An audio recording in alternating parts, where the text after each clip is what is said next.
Hello again. We're going to look at some police training now. It's rather historical police training, but I'm going to bring it up to contemporary times and put it into the context of what is actually happening between the police and society at the moment. So from here we're going to go into a classroom situation and have a look at some police training. Thank you. We're going to run through a process version of some police training that I delivered myself some years ago as a training sergeant. Delivered this to recruits. This model is called Allport Scale of Discrimination. It shows how a civilised society can move quite rapidly through simple steps up to genocide and slaughter. So we start with this word that Allport uses, anti-inclusion, which is bad-mouthing people, gossiping about them, stereotyping them, seeing the behaviour of maybe one person in a particular ethnic group or socially constructed group and using that as a stereotype for the whole group.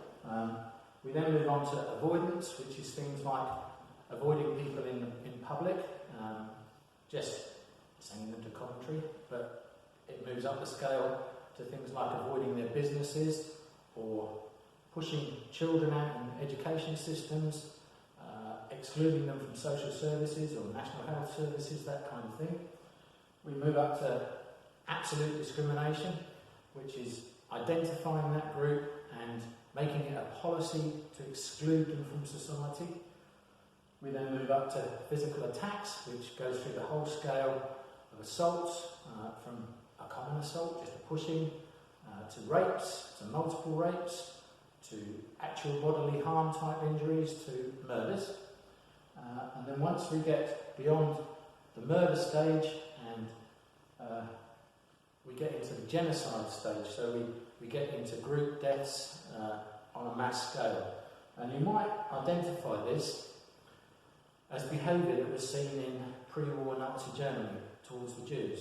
And I think that was mainly the study that Allport used to conclude and draw up this model. A very easy, simple model to explain how we can move from civil behaviour to genocide. And I'm going to stop there for a minute. I'm going to bring this back into contemporary issues.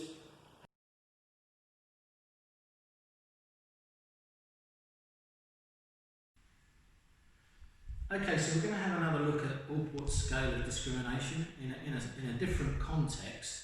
And in a context of today, of contemporary society, and what is actually going on at the moment. So we're going to look at a socially constructed group of people, albeit that these are an institution, a historical institution. They've been around quite a while and they have a lot of respect, etc., etc. And what's happened just recently is that there's been the death of a man, an unlawful killing in another society, albeit that it's a very similar culture to our own here in the UK. That death occurred by 4 individuals that are part of this particular social group, 4 individuals from different ethnic groups, and it has caused disruption worldwide and serious issues. And what has happened is that entire social group has become subject of anti-locution, so they've been subject of gossip, slander, they've been subject of particularly stereotyping. So every member of that particular group now is a bad guy or woman and is a murderer and certain other tags that have been put on that particular group. And clearly we've moved into a level of avoidance, whereas we were accepting this group and we were calling upon this group of people to assist us. There is a level now of mistrust that wasn't there before and a level of avoidance that wasn't there before of this particular group. We've started to discriminate against them. We are name calling them. There has been name calling for a lot of years now, but the level of that name calling and the labels we're putting on that social group are rising and rising. And there are massive amounts of physical attacks on this group now, including the death of some of these people. And we are moving into an area of extermination of this particular group. And one of the ways that this group is being targeted for extermination, this is a group of professional people who are publicly funded and what is being asked for at the moment is that they be exterminated by withdrawing all the funds. I think you might know who I'm talking about, a different, peculiar way of applying Allport scale of discrimination. So we're going to move on to a couple of psychological models that support Allport scale. Thank you. So a very, very simple psychological model of interpersonal behaviour called Guattari's box, and it's as simple as this. My attitude. Where do I get my attitude from? I get my attitude from my value system. Where do I get my value system from? I get it first and foremost from the significant people in my life, particularly parents, teachers, partners, friends, etc. I also get, one way of saying it is contaminated in my particular peer group, influenced by my particular peer group. So that's where I get my attitude from. That predisposes me to a particular type of behaviour. That behaviour comes across in the way I am with you or with other people, and that will then predispose your particular behaviour, and particularly your behaviour towards me or my peer group, my socially constructed group, or my ethnic group. That will predispose your behaviour, discrimination, non-discrimination, prejudice or non-prejudice, and that will then affect my behaviour. And so we go on and on and on, and it can be disruptive or it can be entirely functional in a society. We'll move on now to another small model, and then I'll sum up. Thank you. Yeah, ready? Yeah.